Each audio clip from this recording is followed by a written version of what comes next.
to attack Iraq using fixed-wing aircraft and are doing their best to ensure that Iraqi defenses aren't able to shoot them down if and when they do fly across Iraqi airspace. Well, that's in keeping with the same tactics that they used at Operation Desert Storm. Everyone will remember that at the beginning of that, they went in and took out the dedicated radar on the anti-aircraft sites on the first wave so that they could, with greater impunity, then make strikes throughout Iraq and especially on Baghdad. Correct. That's standard and wise military practice. You definitely have to put the lives of your fighting men and women first, and I'm certainly glad that that's indeed being factored in. In addition, I think that we'll go after high-profile targets. It'd be interesting to hear what the President and his national security team have to say about the targets that have been selected for this first wave, if indeed they do list them. I'm sure we'll find a mix of targets to include military sites, but also these weapons of mass destruction sites in and around Baghdad. I would be very surprised if facilities such as the Karama ballistic missile factory were not hit tonight. In fact, some of the reports suggest that they may have already been hit. There are some very significant military-industrial facilities located in the Baghdad immediate area and also to the west of Baghdad, north of Baghdad, and south. So let's see what happens. All right, thanks, Scott Ritter. General Bernard Traynor, retired United States Marine Corps, well-known military analyst and a consultant to NBC News, joins me now. And General Traynor, let me just say at the outset, I may have to interrupt you kind of peremptorily to go to the Oval Office where we expect to hear from the President momentarily. Aren't you struck as a military man by the kind of electronic reduction of the world that we can have live cameras trained on Baghdad, watching the anti-aircraft fire going off, knowing that the missiles have been launched and everybody is witness to this? How much more difficult does that make it for those people who are launching and planning these attacks? Well, I'll say this, that Napoleon certainly would be stunned if he knew that his campaign at Waterloo was being seen around the world. Yes, with live television, it complicates the planning process of the military, but it's one of those things that they just have to take in. They can't complain about it. They have to factor it in. As a matter of fact, in the Gulf War, it was an advantage because the Pentagon was watching CNN during the early strikes and everything went black in Baghdad. They knew the strikes had been a success when they took out the electric grid. So it's a two-way street, but I think today Pentagon plan is simply take into account that there's no such thing as conducting a secret war. It's going to be available to the world, whether it's through American television or somebody else's television. General, wars of this kind is not just about destruction, but it's also about propaganda. They want the people of Baghdad to see the destruction, don't they? Oh, there's no question about that. I think we have played the psychological game beautifully because the limited access that the Iraqis have to world news leaves them quite vulnerable to such things as the American broadcasting, the CNNs and the MSNBCs and so forth. This becomes a source of information that is largely denied them by the regime. So this is a very, very effective political and psychological weapon. But at the same time, the President apparently has made the decision not to go after power stations, for example, to allow the electricity to go on in this case. Yeah, this was a problem that was created in the Gulf War itself. When they took out the electric grid, it shut down not only military command and control capabilities, but it also shut down anything in the way of hygiene and sanitary and sewerage systems and so forth. Hospitals. That was dependent upon electricity. So this was an unintended consequence, and this time I guess they decided that the military value of something like that is not worth the price that has to be paid by the people.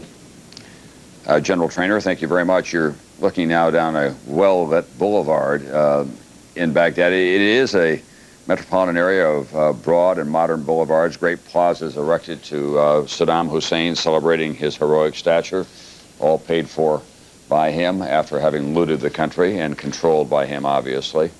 But 8 years of sanctions against Iraq have made life a good deal more difficult there. But it once was and probably will be again in the future a very beautiful city there on the Tigris River and the northern plains of Iraq, highly educated society, many of them who've traveled to the West and have extraordinarily mixed feelings about the Americans because they've come to the United States, then they've returned home again. They love Western clothing and Western cars and that kind of thing, but at the same time, they've been attacked again and again and again, and they have no real power, those are people who are ordinary folks on the streets of Baghdad, to do anything to stop all that. NBC, Jim Miklashevsky, is the attack still underway at this point, Jim? As far as we know, Tom, and according to one Pentagon official here tonight, it's going to be a long night.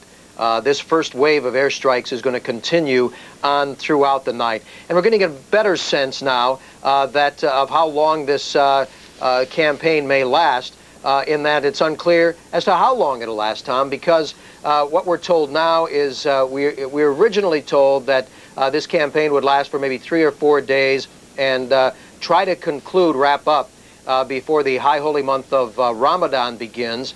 There's some question as to when exactly that begins. The Saudis seem to think it'll begin sometime either early Saturday morning or Saturday night in the Gulf region. So it will be left open to the interpretation pretty much of the U.S. attack planners as to when Ramadan begins, because it appears now that if their achieved goal in taking out some of these intended targets is not met, that the bombing campaign could very well carry on into parts of Ramadan, which is set to begin sometime this weekend. So we're looking at 3-4 days at least, perhaps, maybe even longer. All right, thanks, Jim Miklashevsky. We're going to go very quickly to Capitol Hill. NBC's Joe Johns. Any late word on the impeachment debate, Joe? No late word. We have been told, Tom, though, just minutes ago, that Defense Secretary Bill Cohen is expected to brief members of Congress here at the Capitol complex around 8 p.m. Eastern Time. We're also told House Democratic leader Richard Gephardt will talk to reporters after the president addresses the nation. Of course, the question is whether the impeachment debate will be postponed in light of these events. We've been told that the length of the operation would certainly be a factor. We're about 17 hours away at this stage from the scheduled beginning of the impeachment debate. We had been told earlier, at least by the chairman of the House Judiciary Committee, that it would be awkward to move forward while the bombing was going on. Thank you very much, Joe Johns. That interview with Henry Hyde, conducted exclusively by NBC's Tim Russert, shows the kind of quandary that everyone's in. Let's go to the Oval Office now, the President of the United States.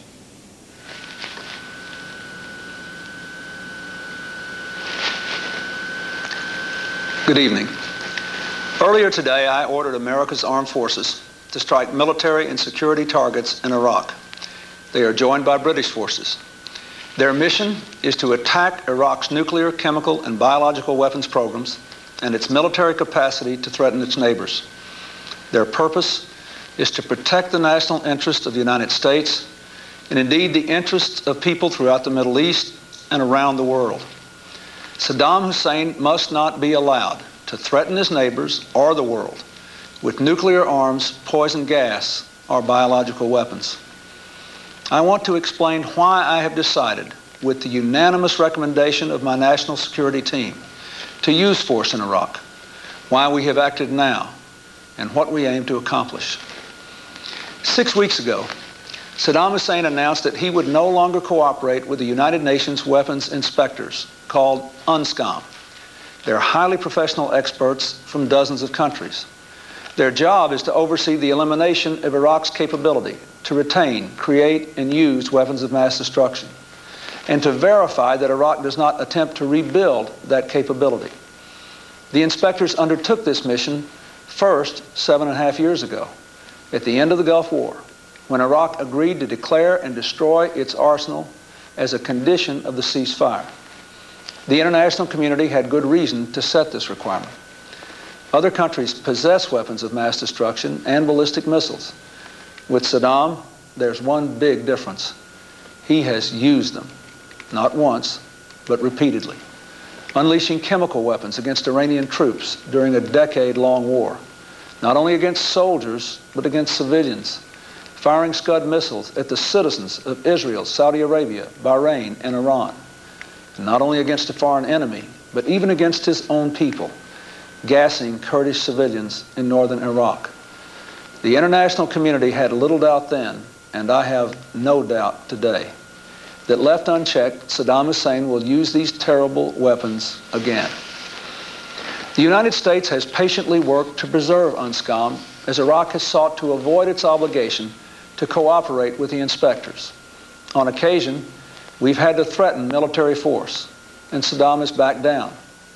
Faced with Saddam's latest act of defiance in late October, we built intensive diplomatic pressure on Iraq, backed by overwhelming military force in the region. The UN Security Council voted 15-0 to condemn Saddam's actions and to demand that he immediately come into compliance. 8 Arab nations, Egypt, Syria, Saudi Arabia, Kuwait, Bahrain, Qatar, United Arab Emirates, and Oman, warned that Iraq alone would bear responsibility for the consequences of defying the UN. When Saddam still failed to comply, we prepared to act militarily.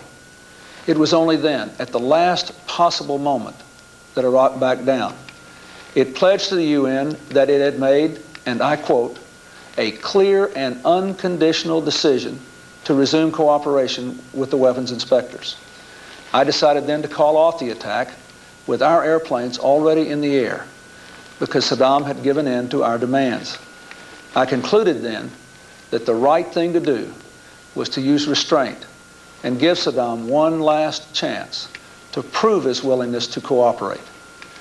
I made it very clear at that time what unconditional cooperation meant, based on existing UN resolutions and Iraq's own commitments. And along with Prime Minister Blair of Great Britain, I made it equally clear that if Saddam failed to cooperate fully, we would be prepared to act without delay, diplomacy, or warning. Now, over the past 3 weeks, the UN weapons inspectors have carried out their plan for testing Iraq's cooperation. The testing period ended this weekend, and last night, UNSCOM's chairman, Richard Butler, reported the results to UN Secretary General Annan. The conclusions are stark, sobering, and profoundly disturbing. In 4 out of the 5 categories set forth, Iraq has failed to cooperate. Indeed, it actually has placed new restrictions on the inspectors. Here are some of the particulars. Iraq repeatedly blocked UNSCOM from inspecting suspect sites. For example, it shut off access to the headquarters of its ruling party and said it will deny access to the party's other offices, even though UN resolutions make no exception for them and UNSCOM has inspected them in the past. Iraq repeatedly restricted UNSCOM's ability to obtain necessary evidence. For example, Iraq obstructed UNSCOM's effort to photograph bombs related to its chemical weapons program. It tried to stop an UNSCOM biological weapons team from videotaping a site and photocopying documents, and prevented Iraqi personnel from answering UNSCOM's questions. Prior to the inspection of another site, Iraq actually emptied out the building, removing not just documents, but even the furniture and the equipment. Iraq has failed to turn over virtually all the documents requested by the inspectors. Indeed, we know that Iraq ordered the destruction of weapons-related documents in anticipation of an UNSCOM inspection. So Iraq has abused its final chance. As the UNSCOM report concludes, and again I quote, Iraq's conduct ensured that no progress was able to be made in the fields of disarmament.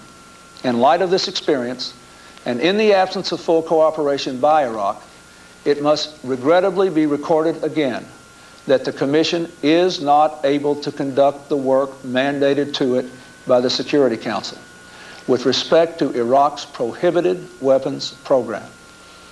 In short, the inspectors are saying that even if they could stay in Iraq, their work would be a sham. Saddam's deception has defeated their effectiveness. Instead of the inspectors disarming Saddam, Saddam has disarmed the inspectors. This situation presents a clear and present danger to the stability of the Persian Gulf and the safety of people everywhere. The international community gave Saddam one last chance to resume cooperation with the weapons inspectors. Saddam has failed to seize the chance. And so we had to act, and act now. Let me explain why. First, without a strong inspection system, Iraq would be free to retain and begin to rebuild its chemical, biological, and nuclear weapons programs in months, not years. Second, if Saddam can cripple the weapons inspection system and get away with it, he would conclude that the international community, led by the United States, has simply lost its will. He will surmise that he has free rein to rebuild his arsenal of destruction. And someday, make no mistake, he will use it again as he has in the past. Third, in halting our airstrikes in November, I gave Saddam a chance, not a license. If we turn our backs on his defiance, the credibility of U.S. power as a check against Saddam will be destroyed. We will not only have allowed Saddam to shatter the inspection system that controls his weapons of mass destruction program, we also will have fatally undercut the fear of force that stopped Saddam from acting to gain domination in the region. That is why, on the unanimous recommendation of my national security team, including the Vice President, the Secretary of Defense, the Chairman of the Joint Chiefs of Staff, the Secretary of State, and the National Security Advisor, I have ordered a strong, sustained series of airstrikes against Iraq. They are designed to degrade Saddam's capacity to develop and deliver weapons of mass destruction, and to degrade his ability to threaten his neighbors. At the same time, we are delivering a powerful message to Saddam. If you act recklessly, you will pay a heavy price. We acted today because, in the judgment of my military advisors, a swift response would provide the most surprise and the least opportunity for Saddam to prepare. If we had delayed for even a matter of days from Chairman Butler's report, we would have given Saddam more time to disperse his forces and protect his weapons. Also, the Muslim holy month of Ramadan begins this weekend. For us to initiate military action during Ramadan would be profoundly offensive to the Muslim world, and therefore would damage our relations with Arab countries and the progress we have made in the Middle East. That is something we wanted very much to avoid, without giving Iraq a month's head start to prepare for potential action against it. Finally, our allies, including Prime Minister Tony Blair of Great Britain, concurred that now is the time to strike. I hope Saddam will come into cooperation with the inspection system now and comply with the relevant UN Security Council resolutions. But we have to be prepared that he will not, and we must deal with the very real danger he poses. So we will pursue a long-term strategy to contain Iraq and its weapons of mass destruction, and work toward the day when Iraq has a government worthy of its people. First, we must be prepared to use force again if Saddam takes threatening actions, such as trying to reconstitute his weapons of mass destruction or their delivery systems, threatening his neighbors, challenging Allied aircraft over Iraq, or moving against his own Kurdish citizens. The credible threat to use force, and when necessary, the actual use of force, is the surest way to contain Saddam's weapons of mass destruction program, curtail his aggression, and prevent another Gulf War. Second, so long as Iraq remains out of compliance, we will work with the international community to maintain and enforce economic sanctions. Sanctions have cost Saddam more than $120 billion, resources that would have been used to rebuild his military. The sanction system allows Iraq to sell oil for food, for medicine, for other humanitarian supplies for the Iraqi people. We have no quarrel with them. But without the sanctions, we would see the oil for food program become oil for tanks, resulting in a greater threat to Iraq's neighbors and less food for its people. The hard fact is that so long as Saddam remains in power, he threatens the well-being of his people, the peace of his region, the security of the world. The best way to end that threat, once and for all, is with a new Iraqi government, a government ready to live in peace with its neighbors, a government that respects the rights of its people. Bringing change in Baghdad will take time and effort. We will strengthen our engagement with the full range of Iraqi opposition forces and work with them effectively and prudently. The decision to use force is never cost-free. Whenever American forces are placed in harm's way, we risk the loss of life. And while our strikes are focused on Iraq's military capabilities, there will be unintended Iraqi casualties. Indeed, in the past, Saddam has intentionally placed Iraqi civilians in harm's way in a cynical bid to sway international opinion. We must be prepared for these realities. At the same time, Saddam should have absolutely no doubt. If he lashes out at his neighbors, we will respond forcefully. Heavy as they are, the costs of action must be weighed against the price of inaction. If Saddam defies the world and we fail to respond, we will face a far greater threat in the future. Saddam will strike again at his neighbors. He will make war on his own people. And mark my words, he will develop weapons of mass destruction. He will deploy them, and he will use them. Because we're acting today, it is less likely that we will face these dangers in the future. Let me close by addressing one other issue.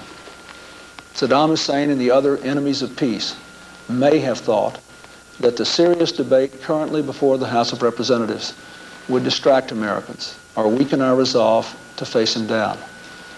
But once more, the United States has proven that although we are never eager to use force, when we must act in America's vital interests, we will do so. In the century we're leaving, America has often made the difference between chaos and community, fear and hope. Now, in a new century, we'll have a remarkable opportunity to shape a future more peaceful than the past, but only if we stand strong against the enemies of peace. Tonight, the United States is doing just that. May God bless and protect the brave men and women who are carrying out this vital mission and their families. And may God bless America. President Bill Clinton tonight speaking for almost 15 minutes altogether, making only a fleeting reference at the very end of his remarks about the timing of this military strike against Saddam Hussein tonight, saying that Saddam Hussein and others may have believed that the United States had lost its resolve as a result of the serious debate that is going on in Capitol Hill. That, of course, is the possibility that the president would be impeached by the House and sent to the Senate for the trial. He said that Saddam Hussein had, in effect, disarmed the UN weapons inspectors, and that presented a clear and present danger. He also said that he ordered the strike now upon the advice of his military advisors because he thought that surprise was necessary so Saddam Hussein would not move not only personnel, but of course those weapons facilities that we have been attempting to both monitor and destroy at the same time. He said, as so many people have throughout this day, that he did not want to launch an attack once Ramadan, the holy month in the Islamic world, begins this weekend. So that's the President of the United States tonight on an evening when most people thought that he would be working hard to try to avoid impeachment tomorrow. It does seem very likely, given the fact that this military strike will go on for at least several days, that the impeachment debate will be postponed for how long we cannot say. Let's take you briefly back to Baghdad now, where it is coming up on 2:20 in the morning, NBC's Kevin Tibbles. Any additional action in the skies over Baghdad, Kevin? Well, throughout the president's address, Tom, there were thuds in the distance. We have not seen any of the anti-aircraft fire, the likes of which we saw earlier this evening. But as the president did mention, this is expected to be a sustained campaign, and a number of the sites that the weapons inspectors were denied access to are here in Baghdad. Now, we've heard all about the collateral damage and the danger of that damage to civilians. Perhaps that is one of the reasons why these targets are not being hit as of yet. But again, even in the distance now, as I'm speaking to you, there are thuds taking place. This may be anti-aircraft fire. It may be something else, Tom. All right, thank you very much, Kevin Tibbles in Baghdad. I want to read a statement now, and I have to turn to my computer to do that. Jesse Helms, who is the conservative chairman of the Senate Foreign Relations Committee, who has been a sharp critic of the president, said tonight, "I am convinced that Saddam Hussein has left the United States with no choice but to strike Iraq, and I believe most Americans will support the decision by our defense leaders." He says those strikes must be the beginning of a new Iraq policy. Saddam must go. Here's Bill Cullen, the Secretary of Defense, now briefing from the Pentagon. To build deadly biological, chemical, and nuclear weapons and the missiles to deliver them. But Saddam has used a combination of denials, deceptions, and delays to evade Security Council mandates. At nearly every turn, Iraq has chosen obstruction over openness and confrontation over cooperation. Let me illustrate the history of obstruction and evasion by recounting the events over the past year or so. In October of 1997, the UN inspection team, known as UNSCOM, told the Security Council that Iraq was blocking inspections and refusing to disclose details of its programs to build chemical and biological weapons. Iraq responded by ordering American inspectors with UNSCOM to leave the country. The United Nations refused to let Iraq define the inspection terms. That would have been akin to letting a parolee dictate the terms of his parole, indeed the composition of his parole officers. In January this year, Iraq blocked an UNSCOM inspection team headed by an American, provoking a confrontation with the Security Council. The United States and many other nations responded by building up our forces in the Gulf. And faced with the threat of a military strike, Iraq reached an agreement with UN Secretary General Kofi Annan that the Iraqi government made a commitment to allow UNSCOM inspectors to return and to conduct unfettered inspections. But once again, Iraq refused to abide by its own agreement, and in August, Iraq announced that it was stopping inspections, but would allow passive monitoring of weapon sites to continue. In October, it halted the monitoring. The United Nations and Arab countries condemned Iraq's refusal to cooperate with the United Nations. And faced with such a blatant obstruction, the United States and Great Britain, with the support of many of our allies, prepared for military action. And then on November 14th, just minutes before a planned strike, Iraq said it was prepared to cooperate unconditionally with UNSCOM. On November 15th, President Clinton listed 5 benchmarks that Iraq must meet. He said that Iraq must resolve all outstanding issues with UNSCOM, 2, give the inspectors unfettered access to inspect and monitor all sites they chose without restriction or qualification, 3, turn over all relevant documents, 4, accept all weapons of mass destruction related UN Security Council resolutions, and 5, not interfere with the independence and professional expertise of the UNSCOM inspectors. By December, it was clear that Iraq once again was refusing to live up to its obligations. And then yesterday, in his report to the United Nations Secretary General, Ambassador Butler, the head of UNSCOM, concluded, and I quote, "Iraq did not provide the full cooperation it promised on 14th November 1998 and initiated new forms of restrictions upon the Commission's work." And then as a result, Ambassador Butler said, "In light of the absence of full cooperation by Iraq, it must regrettably be recorded again that the Commission is not able to conduct the substantive disarmament work mandated to it by the Security Council." This is not a matter of diplomatic nicety or detail. Iraq has followed a planned, systematic pattern of obstruction and delay. Saddam Hussein wants to force the international community to allow him to keep his deadly chemical and biological weapons and to wiggle out from under the economic sanctions that the Security Council has imposed on him. Despite 7 years of efforts to halt Iraq's weapons of mass destruction programs, the UN inspectors believe that Iraq could quickly develop and use deadly chemical and biological weapons. And despite the appeals from the UN Security Council and the Arab world, Iraq has once again refused to reverse its course. Iraq has spurned the UN, it has spurned diplomacy, it has spurned all reasonable efforts to resolve this crisis peacefully. And faced with Iraq's outright refusal to obey its international obligations, the United States acted to restrict the threat that Iraq poses to its neighbors and to international order. The world knows that it cannot trust Saddam Hussein. The world also knows that it can trust the United States. A month ago, President Clinton said, quote, "Until we see complete compliance, we will remain vigilant, we will keep up the pressure, and we will be ready to act." Well, we have acted. We do not use force lightly. We did not do so today. But Iraq has exhausted patience. It has exhausted all options but the use of force. The United States and the world community cannot allow Iraq to brazenly break its promises, just as it could not allow Iraq to bully its neighbors back in 1990. Great Britain is joining us in this action, and we have the necessary support from other nations as well. Any use of force, as the President has indicated, involves risk. And to limit the risk to our troops and to our allies, I am ordering a sharp increase in our forces in the Gulf. We are sending an air expeditionary wing and more ground troops. Iraq should not misunderstand our determination. And now the Chairman of the Joint Chiefs will make a statement, and we'll be prepared to answer your questions. Thank you, Mr. Secretary. I do not intend to review in detail this evening how once again we have found it necessary to take military action against Iraq. The President and Secretary Cohen have covered that ground very well.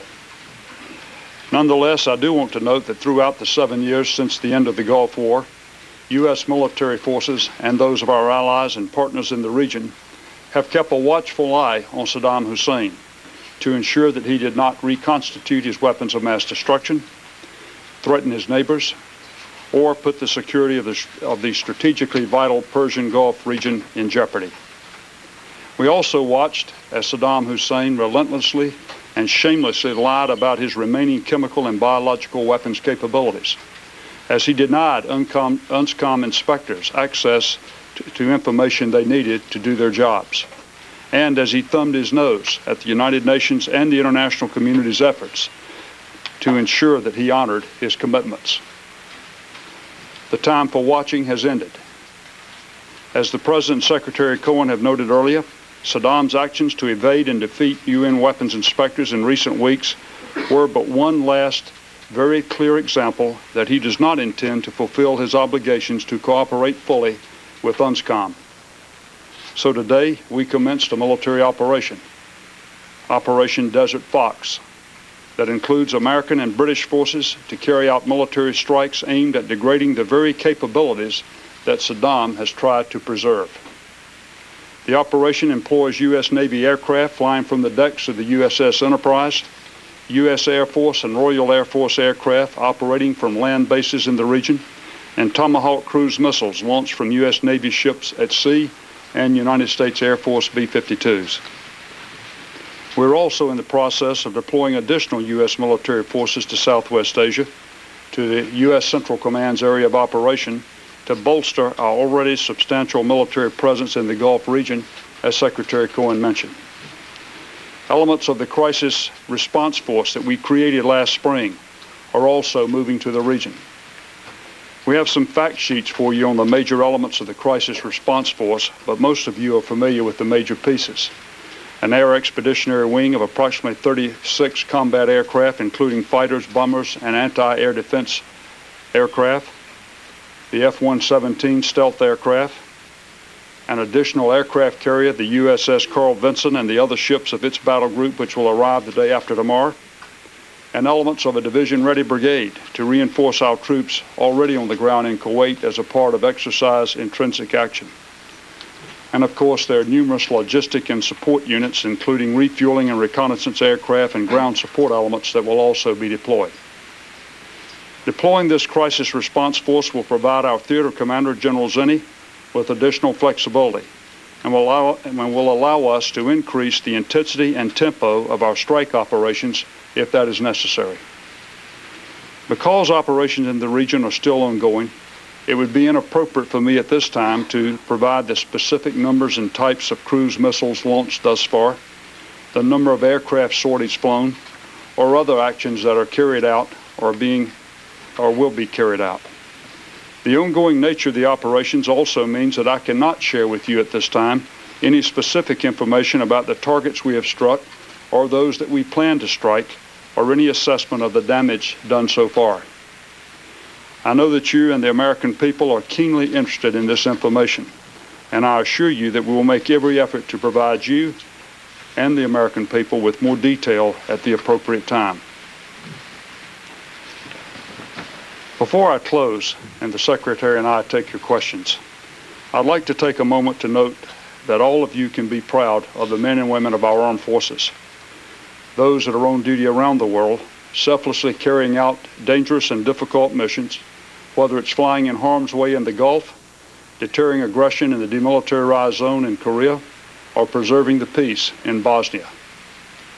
And we can be particularly proud tonight of those that are answering the call in the skies over Iraq and the Persian Gulf. Thank you. Now we'll take your questions. Mr. Secretary, I wonder if I might ask Mr. Secretary, the President said that these will be a sustained series of strikes. Could you tell us how long you expect them to last, over a period of days, several days? And could any statement or promise be made by Iraq that could cut these strikes short or stop them?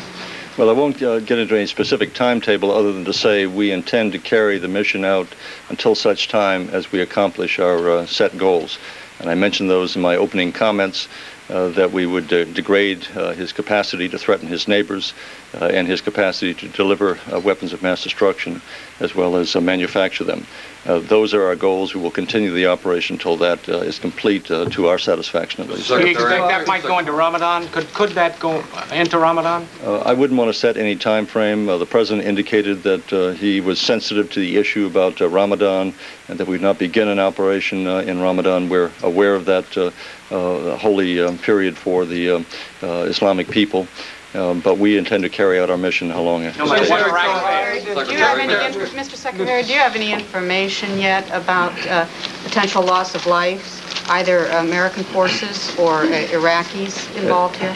As of the most recent notice we received, there have been no American casualties at this time. We're not in a position to calculate the casualties on the Iraqi side. Mr. Secretary, can you tell us when the strike began, sir, when it actually began, and also either you or General Shelton, if you will, in an operation such as this has been planned in the past, the idea was to use cruise missiles, both Tomahawks and Calcams from the B-52s, to soften up air defenses and then go in with manned aircraft. Cool like that. Apparently, according to General Shelton. Good evening, everyone. For those of you who normally join NBC Nightly News at this hour, this is a special edition, and you're looking at NBC's Kevin Tibbles on a rooftop in downtown Baghdad, where Operation Desert Fox is underway, what President Clinton tonight described as a strong series of air attacks against leadership facilities belonging to Saddam Hussein.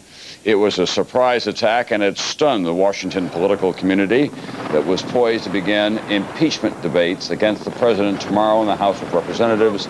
Obviously, those debates now have been postponed or will be officially.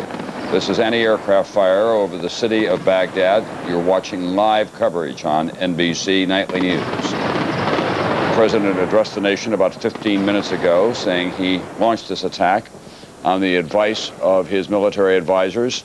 He said Saddam Hussein had effectively disarmed UN weapons inspectors, and he presented a clear and present danger, not just to his neighbors, but to the entire world. NBC's Kevin Tibbles. Kevin, what are you seeing? Tom, it's happening all around me here. There is ACAC, there is anti-aircraft fire coming from the top of the building, of which I'm speaking here with, along with the adjoining buildings here. It's been going off, I'd say, for a couple of minutes now. Now it's starting to quiet down.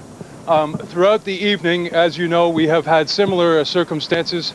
We have knowledge that there are fires burning in parts of Baghdad this evening. We understand that some sites, perhaps sensitive sites, according to the U.S. military, have been hit here. So far, I can tell you that in downtown Baghdad, we have not seen any buildings hit as of yet. But I can tell you there is a tremendous amount of anti-aircraft fire going on at the moment all around me here in Baghdad, Tom. But you've seen no cruise missiles incoming in your immediate vicinity. No, we have not. We only have knowledge that there are fires burning in Baghdad, but we have not seen any cruise missiles visibly coming in here. There are other bombs. There seems to be increased tension. There's a lot of panic on the streets right now around me here, Tom. Kevin, we were told by General Shelton that B-52s were involved as well, and other aircraft off the USS Enterprise, so there are a wide array of weapons that are being used now against these facilities in Baghdad. NBC's Donatella Lorch, are you there as well? Yes, I'm here, Tom. I'm at the hotel in a window facing due west. Very, just a little while ago, very heavy anti-aircraft fire. Huge explosion about, I guess, 1.5 miles west of the hotel. Lit up the sky, incredible red inferno. It is now an enormous plume of white smoke. Tom, it's in an area of town that about 25 minutes ago went totally dark. Now, I don't know whether that means that we hit an electricity center, or whether there is load shedding, electrical load shedding here. Every neighborhood goes off about 2 hours a day. It's not clear what is the situation over here. It's quieted down quite a bit. You can see smoke in 2 or 3 areas right now. Tom? Donatello Lorch, thank you very much. Kevin Tibbles, briefly, are they on Iraqi television at all tonight, telling the people of Iraq what's underway there? As far as I know, no is the answer to that question, Tom. I know that on the main evening bulletin that went out at 9 o'clock tonight, the President Saddam Hussein with his military command council, the Revolutionary Command Council, appeared on that, and that was when the Iraqi people perhaps first were given an inclination that this sort of thing was going to happen this evening. We have seen throughout the evening people on the streets, many people perhaps even unaware that this was coming, but I can tell you now that since the message went out, along with, I must say, there were a number of soldiers which we would refer to as Saddam's perhaps private suicide brigade were also shown on television tonight, perhaps the Iraqis sort of flexing their muscles, knowing what was coming down the pike towards them, Tom. Kevin Tibbles and Donatello Lorch in Baghdad, where it is now past 2:30 in the morning. You'll have a long night ahead of you. We'll ask you to stay out of harm's way and continue to report to us what you're seeing there, what's happening to that Iraqi capital. NBC's Jim Kloshevsky is at the Pentagon now, where a briefing still is underway. The Chairman of the Joint Chiefs of Staff, General Henry Shelton. This afternoon, that in what he called, quote, for this time, he cannot and does not fully support President Clinton in this attack. Senator Lott raising questions about the timing of it, among other things. For President Clinton, this was the most critical day of his political life, certainly, as he struggled alternately with the 2 most serious issues any president can face, war and impeachment. CBS News correspondent Scott Pelley is our man at the White House. Scott? Dan, CBS News is told that the president made the decision to strike Iraq at 7:30 this morning in the White House Situation Room. He was surrounded by his national security team, the Defense Secretary, Secretary of State, the Chairman of the Joint Chiefs, and we are told that their recommendation to the president was unanimous: strike, strike massively, and strike now. Earlier this evening, from the Oval Office, the president described the action that is now underway. Earlier today, I ordered America's armed forces to strike military and security targets in Iraq. They are joined by British forces. Their mission is to attack Iraq's nuclear, chemical, and biological weapons programs and its military capacity to threaten its neighbors. Their purpose is to protect the national interest of the United States and indeed the interests of people throughout the Middle East and around the world. During the speech, the president was clearly concerned about the appearance of the timing of the attack, given the fact that the Congress was due to take up the issue of impeachment and perhaps even vote on an impeachment tomorrow. Here is what the president had to say about launching the attack on the eve of the impeachment vote. We acted today because, in the judgment of my military advisors, a swift response would provide the most surprise and the least opportunity for Saddam to prepare. If we had delayed for even a matter of days from Chairman Butler's report, we would have given Saddam more time to disperse his forces and protect his weapons. Also, the Muslim holy month of Ramadan begins this weekend. For us to initiate military action during Ramadan would be profoundly offensive to the Muslim world, and therefore would damage our relations with Arab countries and the progress we have made in the Middle East. The president also said that because Ramadan, of course, is a celebration that lasts a month, it would give Saddam a month's time to prepare for any attack. We are told that on the subject of impeachment, that no consideration was given of that in the timing of the attack. This is what White House officials are telling us this evening, that it was strictly an issue of the matter of surprise and the fact that the Ramadan holy month was imminent as well. The president, however, did allude to impeachment. Here is what he said about the timing of the attack and whether world opinion was beginning to doubt the United States. Saddam Hussein and the other enemies of peace may have thought that the serious debate currently before the House of Representatives would distract Americans or weaken our resolve to face him down. But once more, the United States has proven that although we are never eager to use force, when we must act in America's vital interests, we will do so. Sources here at the White House say the president understood that if he launched the attack, the UNSCOM inspectors might never get back in, and that is when he decided to launch a sustained military strike. Dan? Scott Pelley, thanks. Defense Secretary William Cohen has said that this attack will be carried out for as long as needed, and there will be no time limit. Now, there's much more ahead in this special hour-long edition of the CBS Evening News as the attack on Iraq continues. When we come back, we'll have congressional reaction and the effect on the impeachment process. Tony, just one question. You speak with great confidence. How confident can the United States be at this moment that it will accomplish the goal it wants to? Well, the word degrade, Peter, makes some kind of accomplishment virtually certain. We have to understand something. We're using new weapon systems. These are improved sea-launched cruise missiles, and they're likely to be fairly effective. But a 70% hit rate would still be an accomplishment. The last time we used air-launched cruise missiles during the Gulf War, most of them didn't work. So this is a system where we have to understand from observation how effective it really is. And a lot of the time we'll be striking at targets where we don't precisely know what's inside the targets. And one thing we can be certain of, there are much of his equipment, the facilities, technology for producing weapons of mass destruction and missiles is so scattered throughout the country, it will survive this combat. Oh, that's the point. Thank you very much, Tony Cordesman, and it's a very big country. We'll keep you up to date as best we can with these attacks, and in a moment we'll come back and deal with impeachment. So that we started planning this particular operation, as I indicated, excuse me, back as early as November 15th. Based upon the president's benchmarks, that what Saddam had to do was to fully comply with those 5 benchmarks. We had to put in place, and you may recall that I made a number of statements on that day indicating that we would be at the ready.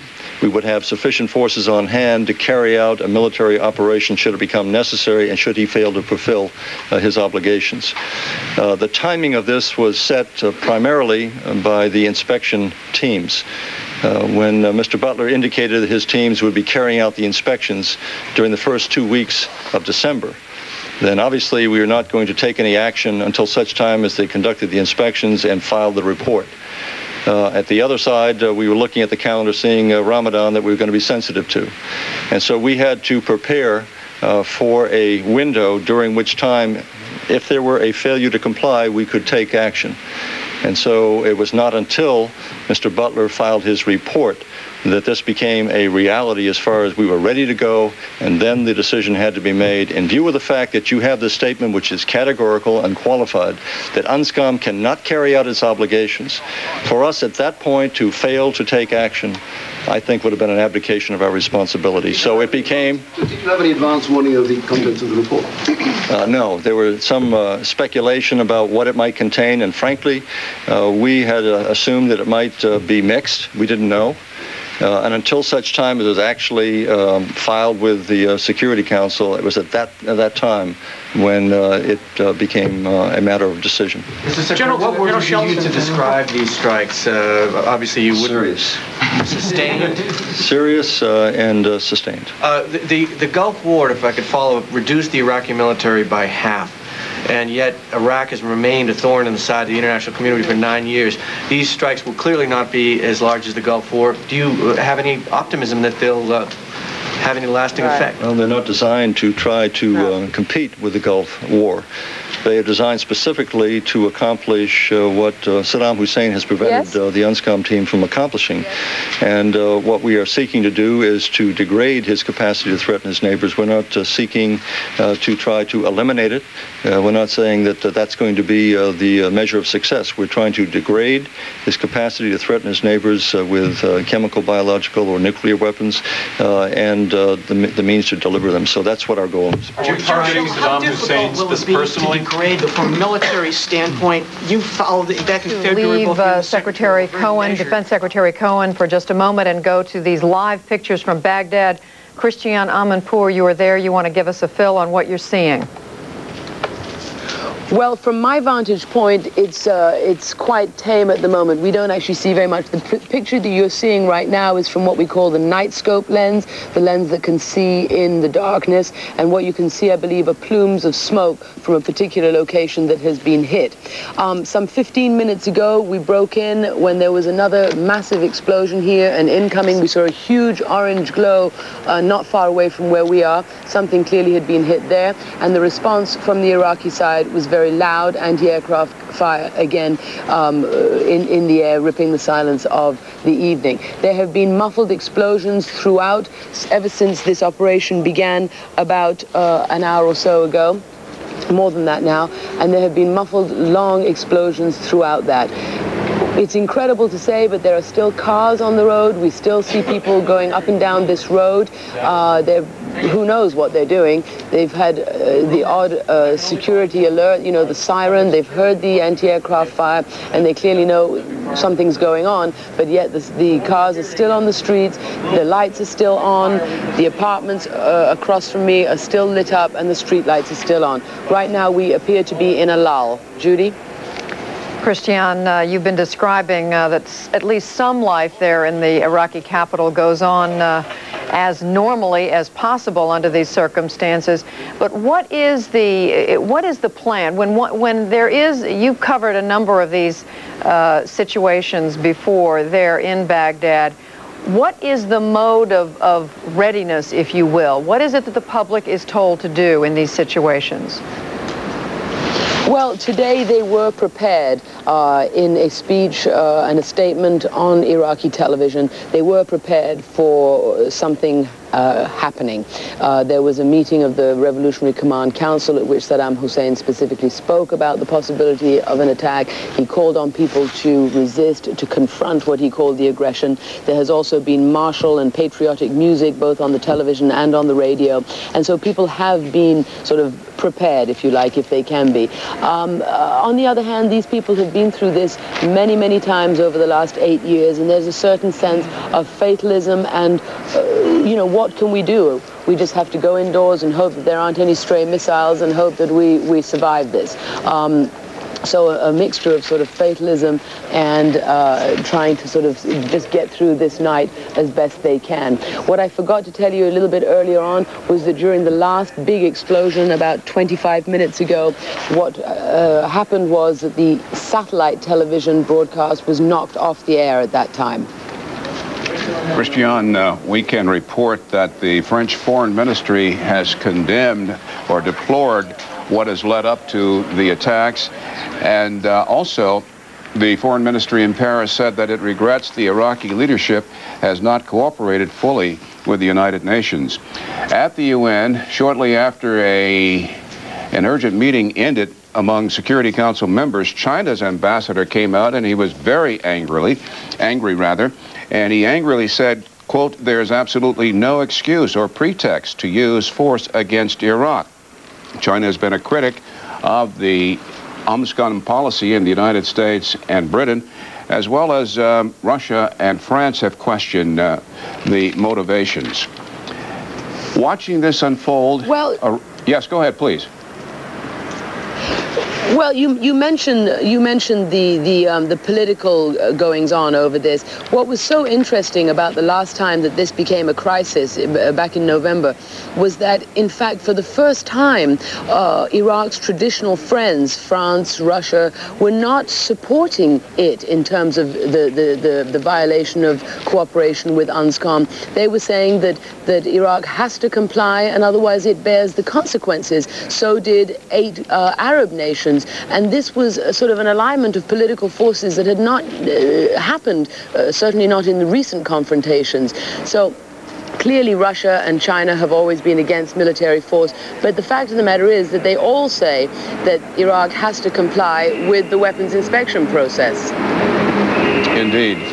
Watching all this unfold among everybody around the world is a Republican from Utah, a very influential and powerful member of the United States Senate, Orrin Hatch, who's the chairman of the Senate Judiciary Committee. Senator Hatch, your thoughts about this initially, and I have about 2 other questions that are relevant to what's been said in this Capitol today. Well, last month I was in Incirlik, our Air Force base in Turkey, where out of which some of these planes must have flown, and they were totally prepared. Our young people over there were prepared to do what really has to be done. And you know, I'm certainly going to back the president, because we have to make sure that our young men and women have the very best backing we can. But I don't blame anybody for being a little bit cynical about it. I should tell you that as we speak with you, we're awaiting the appearance of Secretary of State Madeleine Albright. Right. Senator Hatch, your reaction to the leader of your party, the Senate Majority Leader from Mississippi, Trent Lott, criticizing this action even before it was announced by the president, but saying also, in fairness in reporting what he said, that he supports the American troops involved in the action. Well, I have confidence in our military leaders, and if the president has followed the military leaders and they have given him this advice, then I think we have to back the president 100%. In fact, it's tough being president. I think we need to anyway, but I read Senator Lott's statement, and basically what he said was that he felt that there should have been much greater planning put into this. This shouldn't have happened just like this. But regardless of what happened, he's going to support our young men and women who are called to serve over there. And he just believes there should have been greater planning. But, you know, I happen to believe that our military leaders, if they've advised the president to do this, we ought to support the president. But from all indications, if we follow closely what the Secretary of Defense and indeed what the president just said a short while ago, this was not a slapdash operation. That contingency plans had been underway for a long time. Well, I have to say they make a substantial case for it. However, remember when President Bush ran the Persian Gulf War, he had some 40 nations that were backing it. As you can see, that isn't the case here today. It wasn't the case last time there was a strike.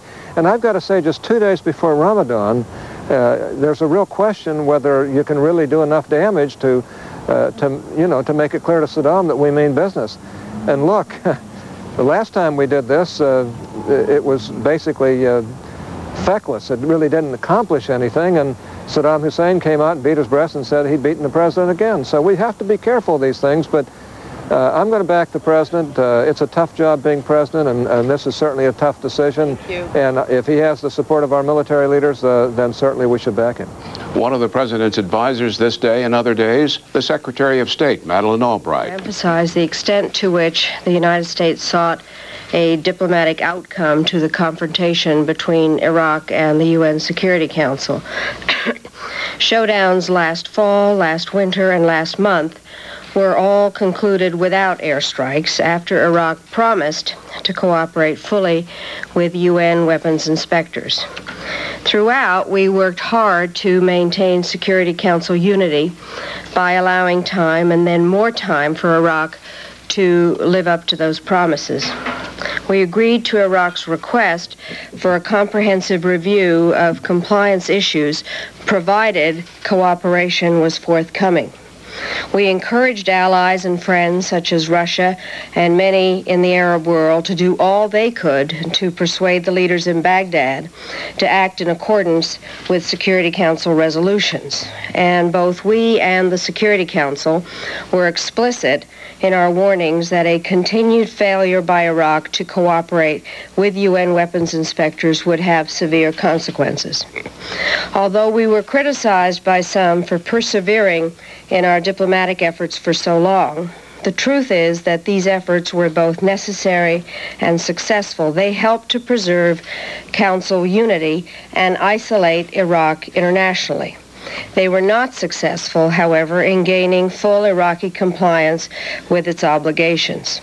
This is not because the requests the Security Council made were unreasonable or unachievable or unjustified, but because compliance would have required something Saddam Hussein is simply unwilling to do, which is to come fully clean about his weapons of mass destruction programs.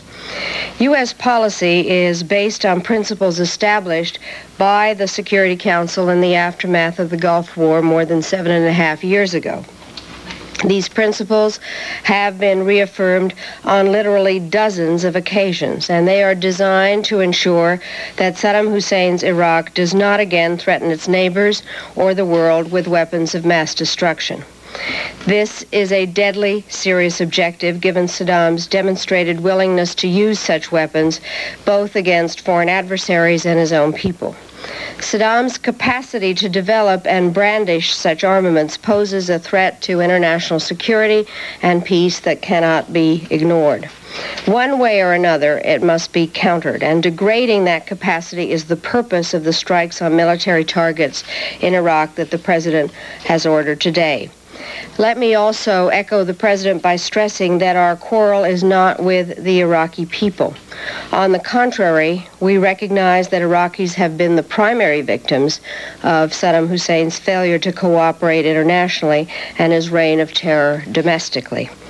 The United States took the lead in establishing a UN program to meet the humanitarian needs of Iraqi civilians and supported the expansion of that program earlier this year. In carrying out military action, we will do all we can to minimize civilian casualties, and we will support Iraqis who are working for the day when the people of their country will be free to choose their own leaders and shape their own destiny. During the course of the day, I have consulted by phone with more than a dozen of my counterparts, and I found broad understanding about the goals of our action, because those goals have long had widespread support within the international community. In closing, let me emphasize again that the United States did not go looking for this fight. As the United States chief diplomat, I can tell you that we exhausted every diplomatic approach and every possibility. Month after month, we have given Iraq chance after chance to move from confrontation to cooperation, and we have explored and exhausted every diplomatic option. We will see now whether force can persuade Iraq's misguided leaders to reverse course and to accept, at long last, the need to abide by the rule of law and the will of the world. And I'd be happy to take your questions. Secretary, if this operation doesn't succeed in getting rid of Saddam Hussein, how can you expect that an Iraq that has been hit before, after all, will not continue to defy UN weapons inspections? And by the way, what about the notion of getting rid of him? We've just got a note from Helms and Lugar, a fairly broad range of senators, saying that our policy should be, the U.S. policy should be to get rid of him. But mainly I'm asking, if you hit him again, how does that somehow enhance the prospects of him finally cooperating with the UN? Well, I think that clearly it is a very strong message, and what our main desire here is to get compliance from him. As the President has said, however, we are very concerned about his ability to reconstitute and deliver his weapons of mass destruction, and to have an ability to continue to threaten his neighbors. And so this serious and sustained military action is not designed to get Saddam Hussein, but to degrade his abilities in the areas of weapons of mass destruction and his ability to threaten his neighbors. And you've heard from Secretary Cohen. But I think that the point here is that we want Saddam Hussein to comply. And it is important that he get the message, and we tried it through diplomatic means, and perhaps this other means will be recorded more easily by him. But I think that the point here is compliance, and the international community has demanded such compliance for the last 7.5 years. And if I could just go at Barry's question a little bit differently, do you hold out any hope that Saddam will, in fact, let the inspections resume, or does bombing now become sort of the only policy you can employ if you feel he's rebuilding his weapons programs? Well, I think that obviously it would be better if he complied, and then after this strike that he would let UNSCOM get back in and work again, because compliance is the only way forward. But as the President said, because we do consider the danger of that he poses by his ability to reconstitute the weapons of mass destruction and his record of having used it, that it is important for us to make clear to him that if he cannot comply peacefully, that we are, the targets are the kind that help to degrade his capabilities. Madam Secretary, in recent weeks, the administration has put a new stress on trying to support the Iraqi opposition. Could you tell us a little bit about where that program stands right now, and how does this bombing effort, affect that goal, that program? Well, I think that clearly we have been talking more with the variety of opposition groups, and we are looking at ways, as provided by the Iraqi Liberation Act, of how we can carry that out. We are generally working in a more active way with these groups. I think that they need to know that we are willing to work with them. That is something that we have now made very clear. And also that we believe that the Iraqi people deserve a better regime than the one they have. And I think that what we, as the President said, having a change in regime could take a long time, but we are prepared to work with them in a sustained way. I mean, do you see this military action as somehow weakening Saddam and thereby, making their job easier? Well, I think that, as I've said, the purpose of the military strikes is really to degrade his weapons of mass destruction capability and his command and control and military security. To the extent that it weakens his regime, fine.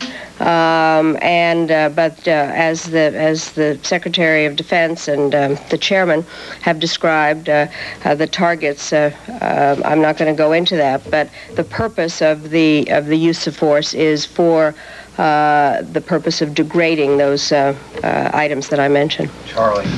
Madam Secretary, you've said that you talked to more than a dozen of your counterparts today. France, since the strikes have started, has issued a statement saying that it disassociated itself from the military action. My question is, why do you think? What are they telling you about the reasons that, in effect, the U.S. and Britain are acting alone?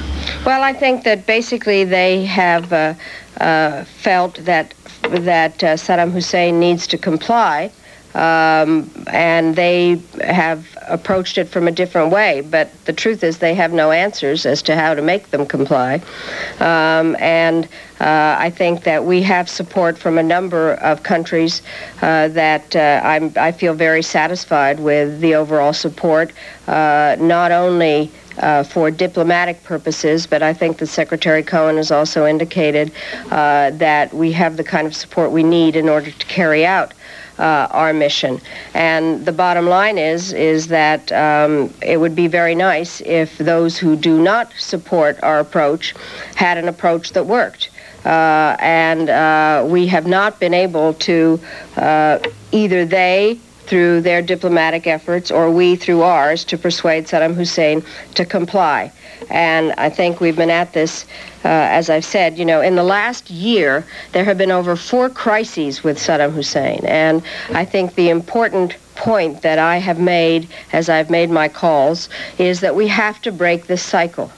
And I think that unless people have an answer that works, I think, they can go their way. But I think the bottom line here is that I feel quite comfortable with the support we have. And if I might say, I think that what we, as I said in my opening statement, diplomatically, the Security Council, which had been divided a year ago, had come together recently with a 15-0 vote in support of having Saddam Hussein comply. So I think that basically we've got the support we need. Another U.S. Secretary of State Madeleine Albright keying there right now on past Security Council support. We should tell you that at 9:30 Eastern Time tonight, the UN Security Council will hold an emergency meeting requested by Russia, which has been critical of what has been happening. 7 years, 11 months ago, it was the Bush administration, President Bush, leading the coalition of some 40-plus nations against Iraq after it invaded Kuwait. 7 years and 11 months later, Mr. Bush's National Security Advisor, General Brent Scowcroft, is on the outside looking in. He has been following what has been happening from our studios here in Washington, and I noticed you were doing something that you usually don't do. You were taking very precise notes on Secretary Albright as she spoke. What was going through your mind, especially when she said that the Clinton White House policy is based on principles established by the Bush administration in 1991? I think the principles that we established were that Saddam Hussein could not be allowed to reconstitute a threat to the stability of the Gulf. Whose lives are in danger. It is also a very sad day for me personally. Throughout this year, I have done everything in my power to ensure peaceful compliance with Security Council resolutions and to avert the use of force. This has not been an easy or painless process. It has required patience, determination, and the will to seek peace, even when all signs pointed to war. However daunting the task, the United Nations had to try as long as any hope for peace remained. I deeply regret that today these efforts have proved insufficient. What has happened cannot be reversed, nor can any of us foresee the future. All we know is that tomorrow, as yesterday, there will be still an acute need in Iraq and in the wider region for humanitarian relief and healing diplomacy. In both these tasks, the United Nations will be ready as ever to play its part. Thank you very much. There we go, the UN Secretary General looking somewhat disappointed, despondent about what has taken place, what is taking place now in Iraq as what President Clinton called a strong and sustained attack is carried out. Let's go now to Kuwait City and our correspondent there, our chief news correspondent, Kate Adie. Kate, what's the view from neighboring Kuwait tonight? I think they will be considerably encouraged by the fact that there are going to be reinforcements, American reinforcements, on the way to the Gulf. This is a state which is always nervous, rather diffident about its relationship with Iraq, particularly after its experiences during the Gulf War, and they feel they need to be reinforced. We have been watching, I'm standing actually on the edge of the desert outside Kuwait City, and I just watched truckloads of Patriot missiles heading northwards, presumably to be put into defensive positions. The Kuwaitis have been spending a considerable amount of time and effort deploying Patriot missiles around what they regard to be sensitive points of their city and their little state. And it's another sign of the need of this country to be reassured about what is going on. What is the Kuwaiti view about the attacks? Have the Americans got free run? Can they use Kuwaiti bases and do what they like? There is no official statement as far as we have learned. It is now 3:30 in the morning here, and we have heard no official statement in reaction yet. I think there are few problems, if any, about the actual military operation here. You have to remember there have been several, as it were, rehearsals, at least 3 in the previous 11, 12 months. So the Kuwaitis are very used to what the Americans will ask of them. The bases are well established here, and the Kuwaitis tolerate what goes on. And what about the ordinary people of Kuwait? Are they taking defensive action? Are they heading for shelters, basements, and so on? Do they fear some kind of retaliation?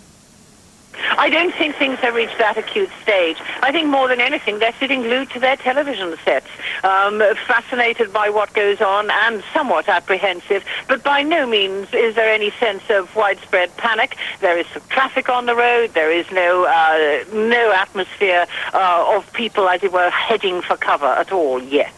Kate Adie in Kuwait, thank you very much. Nick, let's take up where we left off. Tell us about the reinforcements that are going. Reinforcement sounds rather odd so early in this mission. Well, if you remember in the last crisis a month ago, the Americans were in the process of building up extra forces, some of which never got there. What we have on the ground in the Gulf already is enough, if you like, for initial waves, but the Americans are putting in extra combat aircraft, including stealth fighters, for example, which are particularly capable of continuing airstrikes against Baghdad. And the problem, if there is a problem with cruise missiles sometimes, is that although they're accurate, their warhead is not particularly heavy, so the extra combat aircraft that are going in would be able to attack hardened targets.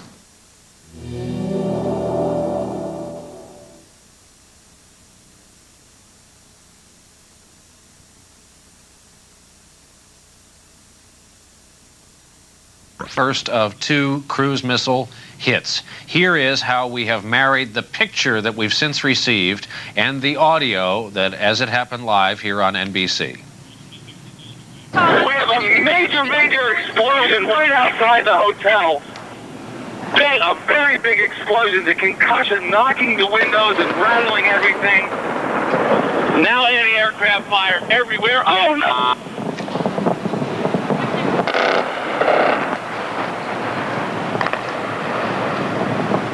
Tom?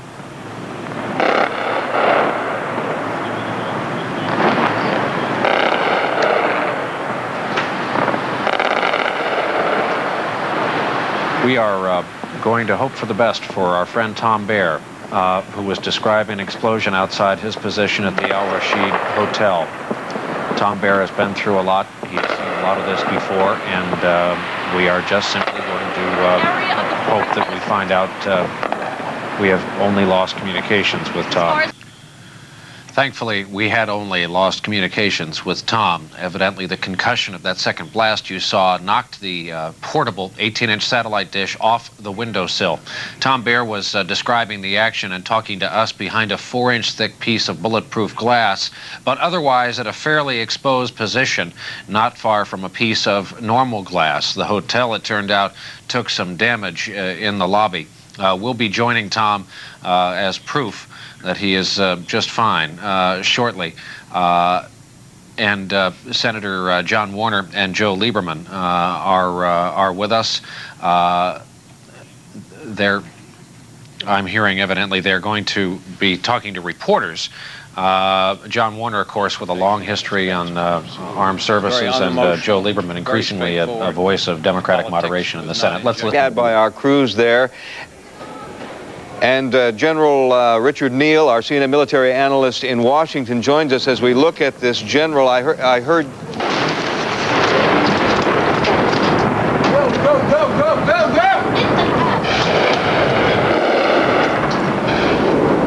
I heard you ask Christiane Amanpour earlier if she had heard any aircraft. She said she had not. You thanked her. What was the significance of the question and the answer?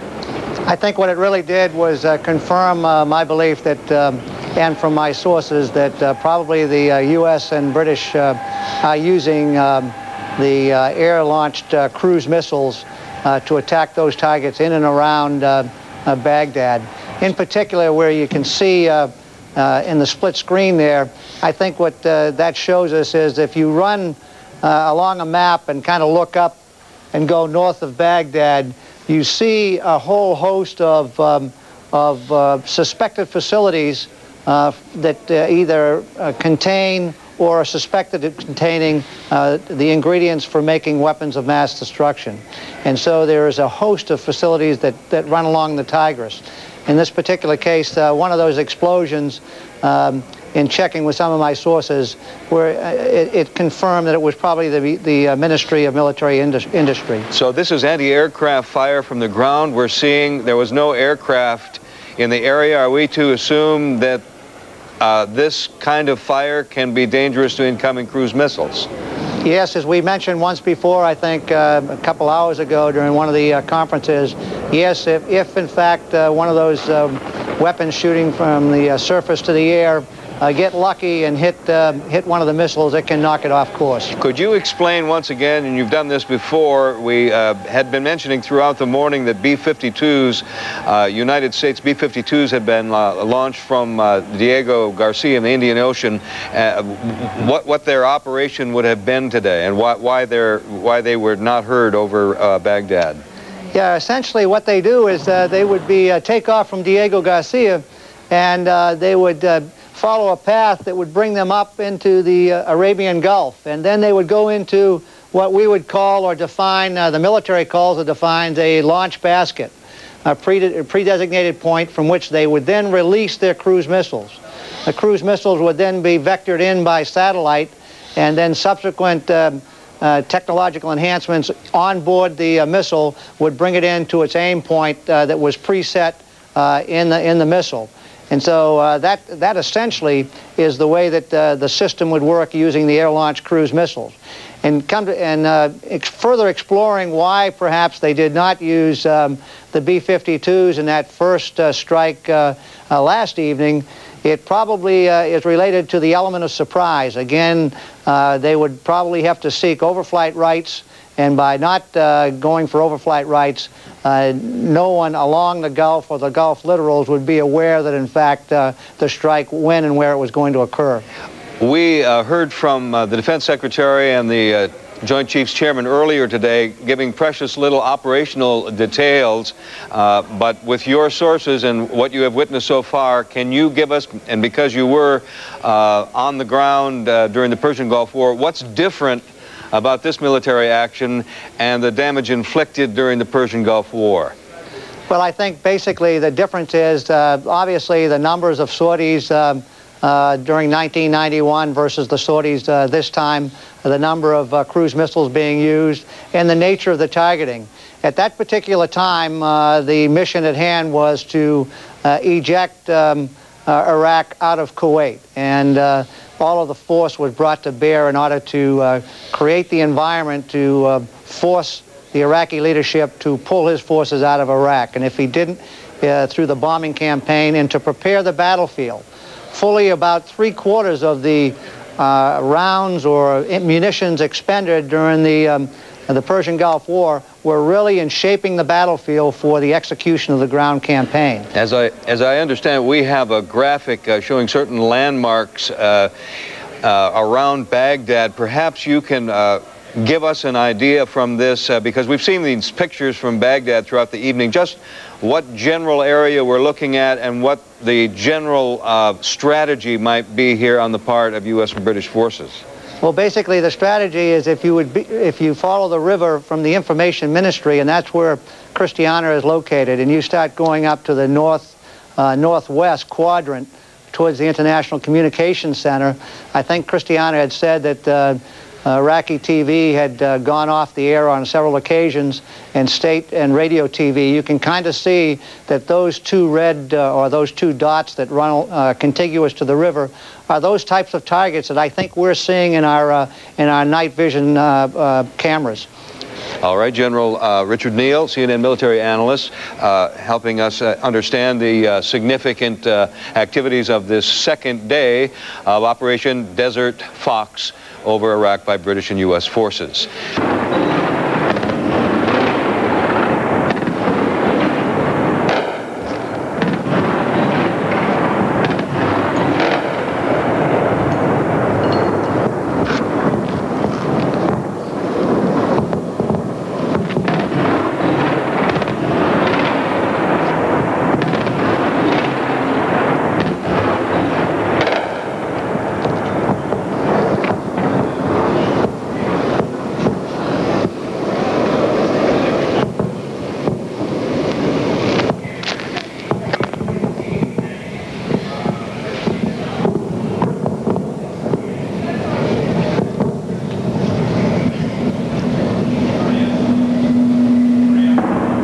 Christian, how close does the incoming fire seem to be to your location?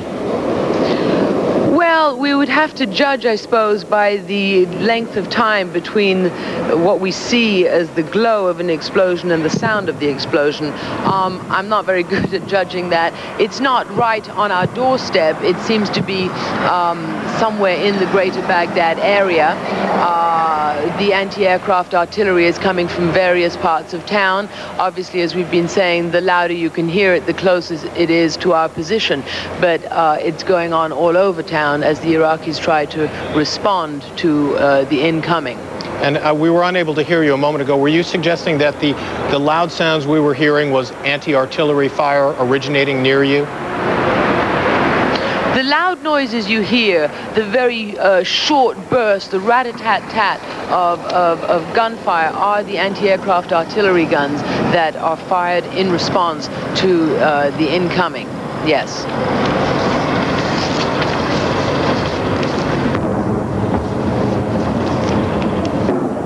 Let's bring in retired General Richard Neal, who is standing by to give us his assessment of what we are seeing and hearing. General?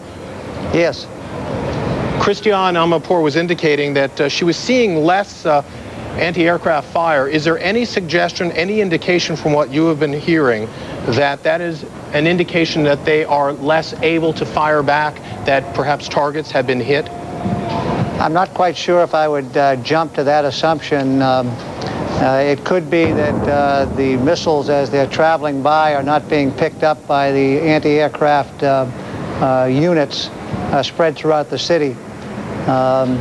It's early in the morning. Gunners get a little bit sleepy, and it could possibly be an explanation for why there's less anti-aircraft fire at this time. You've heard and seen the various pictures from this second wave. What is your assessment of day two? I think day two, what we've seen, particularly by the good footage coming out of Baghdad, is that probably the United States forces are using the air-launched cruise missiles, which are really a big missile. It's over 20 feet long and with a 2,000-pound warhead. And as Christiana has accurately reported, it really makes a big noise and obviously makes a big hole in whatever target it hits. Describe, if you could, the strategy behind using the 2,000-pound warheads on day two versus the less powerful bombs on the first day of the attack. Well, I think there's a couple explanations. Probably the best explanation is that in the interest of surprise, if you recall, we were briefed that they used just the surface ships and the aircraft off the carrier for day one attack. The reason they didn't use the B-52 is that they would have had to get air clearance to cross over several countries in order to get up into the Persian Gulf, in order to get to their launch basket. So they would have possibly lost the element of surprise when they put those requests in. So I think that's why they stuck with basically the naval platforms for day one. General, with the air launches, it clearly opens up pilots to a greater risk than with the ship launches, doesn't it? Well, in the case of the B-52, not such a problem, because essentially the launch baskets are probably somewhere in the middle of the Persian Gulf. And so they're able to go up, I guess you'd characterize in friendly territory, and launch the missiles. The missiles have a range of about 1,500 miles. And so this gives them plenty of standoff capability so that they can launch and then retrograde back to their base. Christiane Amanpour, you were describing day two as a series of waves. It appears that we are now in a lull. Well, you know, it's hard to say what we're in. This day two has been strange in that it was, well, strange, different than it was last night. Last night was more regular, it took longer, it was more sustained. Tonight we have had one very serious wave of incoming at the beginning of the airstrikes on Baghdad this evening, some 6 hours ago. Then there was nothing for a few hours, and now you've just had several minutes of another intense round of bombing and some anti-aircraft response. General Neal, bring you in momentarily. Is this difference in the approach a factor of having the air launches, so you have to get planes within a certain area before you can launch new missiles and then regroup with new aircraft? That's exactly the reason. Basically, they form up packages of aircraft that go and launch the missiles in the launch basket. So basically, they have an air tasking order in which these aircraft packages are put together, consisting of several aircraft, and they go to the launch basket and launch, and then they return to base. And so they sequence them across the air tasking order from the beginning of this particular phase of the campaign until the end of this particular phase, which will probably be just before daylight. Let's now go to Bernard Shaw, who is in our Washington Bureau. Thank you, Jim. A question to General Neal. In terms of battle plans, what would you expect Day 3 to look like? I think you'll see a continuation of this. I'm not so sure that you'll see as much up in the Baghdad area. There'll probably be more of inclination to use fixed wing aircraft. So I would suspect that they'll stay away from the SAM surface air to missile envelopes that ring around Baghdad in the interest of making sure that they keep the pilots as safe as possible.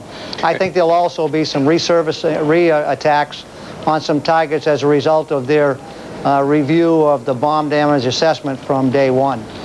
And what can you tell us about the carrier battle group, the Carl Vinson? Isn't it about due on station? It should be it's already in-chopped or been signed over to the United States Central Command, and it's making its way into a position where it can support the attack. Is that more for rotation and the relief of flight crews as well as pilots? Well, the original deployment was to relieve the Enterprise so the Enterprise could return back to its home of record at Norfolk. Obviously, by it joining the fleet, you have a 2-carrier battle group which will allow them to rotate carriers on and off station depending upon the sortie rate that they decide to generate. Christian, the State Department has confirmed to CNN that Russia is recalling its ambassador to the United States. We have not been able to determine whether their ambassador has left Washington, but my question is, might not the Iraqi government take some solace in this, since Russia has been one of the 3 permanent members of the UN Security Council, along with China and France, condemning these attacks? Well, certainly Russia has tried to Iraq has tried to drive a wedge between members of the Security Council on this whole issue of weapons inspections and sanctions ever since this situation has been in place for the last 8 years or so. And indeed, on today's news programs, it was given great prominence, the fact that Russia and China oppose these strikes. A lot of coverage given to the fact that Russia did oppose these strikes. Many times in the past, the Iraqis have looked to Russia to help them out of the jams that they're in, and to try to hope that Russia could somehow use its influence to get the sanctions lifted. Problem is, as the Iraqis saw last time around, that when it comes to actually cooperating with the weapons inspections regime, both the Russians, the Chinese, and indeed the French and everybody else agrees on that matter. So certainly last time around, all its traditional allies were aligned, really not in Iraq's camp when it came to the confrontation. It's probably not surprising, given Russia's general policy, that it does oppose these strikes. What it can do for Iraq at this point is unclear. Maybe there is some kind of negotiation to come out at the end of all of this. Among the many locations from which we're covering this breaking story, the Pentagon is certainly a prime location. Our man David Inser is there. What can you tell us about the weaponry being deployed right now in this latest stage of attack? Well, Bernie, it's almost certainly air-launched cruise missiles, as Christian suspected. You're very unlikely to see aircraft used over the skies of Baghdad yet because of the larger air defense facilities that are still over that city. So the U.S. would like to try to make sure that the U.S. and its allies would like to try to make sure that the planes will not even be threatened by that before they go over the city. There are planes being used in the south and in some of the other targets, but for Baghdad, it's air-launched cruise primarily tonight. And those huge explosions are indeed, as Christiane said she thought, almost certainly air-launched cruise missiles from the B-52s that are based in Diego Garcia. General Neal, what were you thinking when the Pentagon confirmed that a military intelligence headquarters had been reduced to rubble? We saw the before and after pictures, and also the Republican Guard troops in barracks, these 5 buildings in a barracks complex. Intelligence-wise, what does one infer from that as these satellite photographs are studied again and again? Well, they'll be able to determine by looking at the photographs very closely. They have young experts that are photo interpreters that will go over these in fine detail and will be able to tell if, in fact, the effect on target is satisfactory to the United States. And then they'll be able to determine if, in fact, they should consider reattack. Now, the 2 photos that we saw in today's briefing would seem to indicate that the aim points were struck as planned and that, in fact, a restrike would not be necessary. I think 1 out of 5 barracks were left standing, but then just the collateral damage from the other 4 next to that 5th one probably rendered the 5th one unusable. In this surreal world, to see your country being bombed, and what does that feel like to watch that? It's very bad, Larry, obviously, but what I think is worse is to listen to some statements that try to deceive even the American people, I would say. I was listening to what Mr. Berger was saying earlier on this show when he mentioned that they were after the WMD to get rid of them and all those military campaigns. What are the WMD? I mean, they are biological and chemical stuff. Obviously, if you hit some place targeting such stuff, you expect emanating vapors and deadly gases. This has not happened. I don't think it will happen.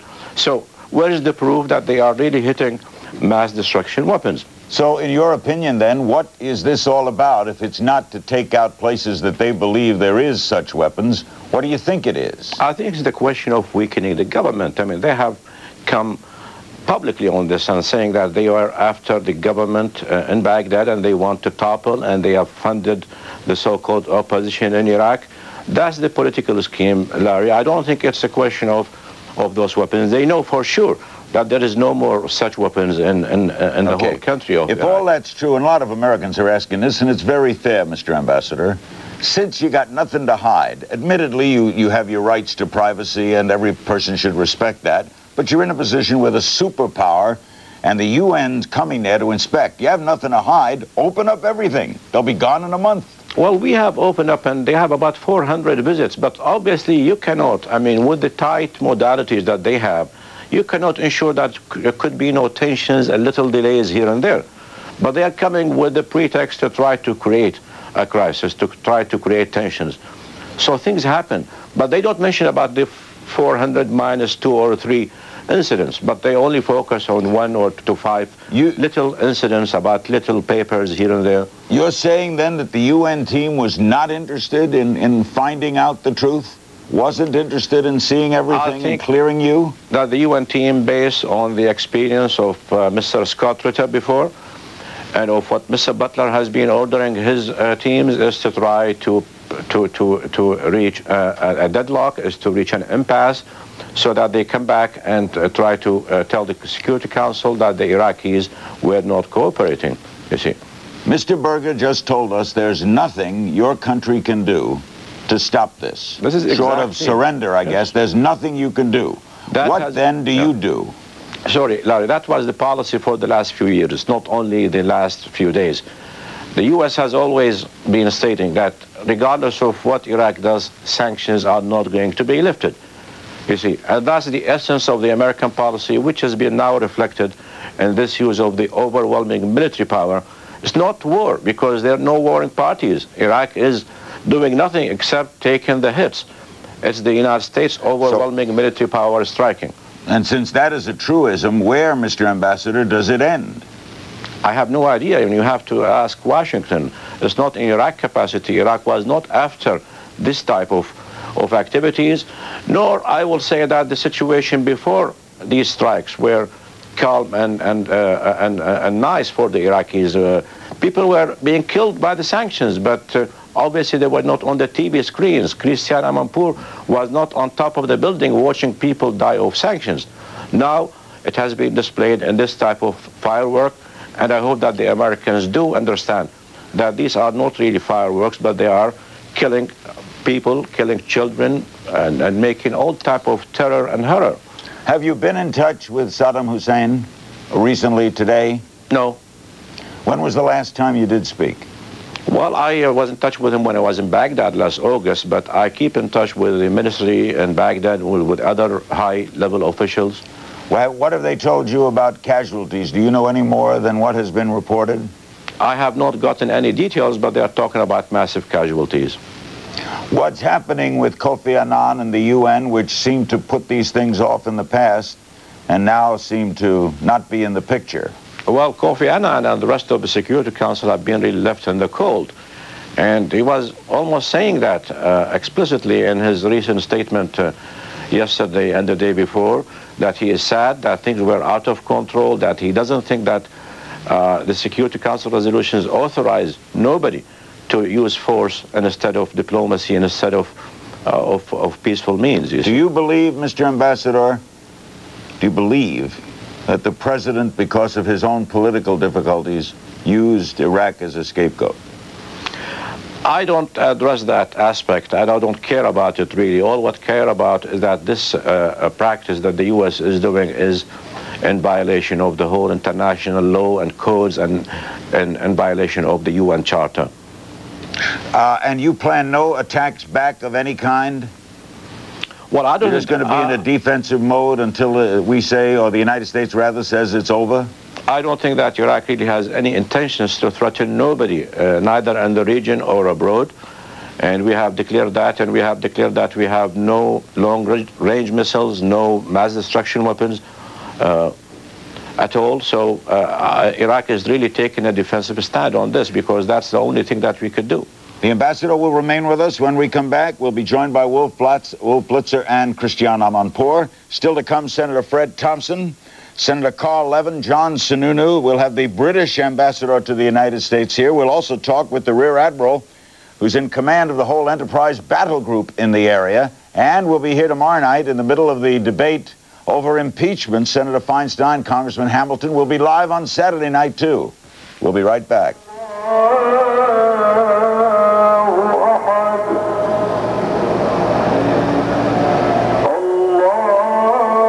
And Rear Admiral J. Cutler Dawson, Jr., the commander of the Enterprise, is on the phone with us. Do you hear us okay? Larry, I hear you just fine. What can you tell us at this minute how the United States is doing vis-a-vis your point in this? Larry, we are into day 2 of our operations in support of Operation Desert Fox. We have been flying missions from Enterprise throughout the second night. Missions of what kind? We've been flying tactical aircraft from the Enterprise, F-14s, F-18s, and E-86Bs. What is the morale of the men? The morale here is of the men and women is very high here. Our sailors and Marines are focused on the task that we have here, and we're very proud of them, and they're making a tremendous effort. Now, there's a whole group there that you're in charge of, right? It's not just one ship. That's correct. It's the carrier Enterprise, and there are 11 other ships are with the battle group.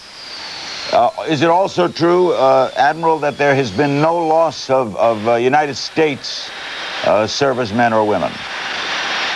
That's correct, sir. We have successfully recovered all our air crews that have been flying in the Persian Gulf. Are they done for tonight? As we speak, we're still launching and recovering aircraft, but it's approaching the end of our last cycle for this morning. And then during the day, what happens all day? Well, during the day, we can either continue flight operations, or in some cases, we take a pause and do the repairs and maintenance that are necessary to continue flying when we want to. And no equipment has been lost either? There has been no significant loss or loss of anything while we're doing the operations here. Thank you very much, Admiral. That was Rear Admiral J. Cutler. My pleasure. Rear Admiral J. Cutler Dawson, the commander of the Enterprise Battle Group on the Enterprise in the Persian Gulf. We now welcome to Larry King Live Sir Christopher Mayer. He's the British ambassador to the United States at our studios in Washington. In Palm Springs, Senator Fred Thompson, Republican of Tennessee, chairman of the Senate Governmental Affairs Committee, member of Judiciary.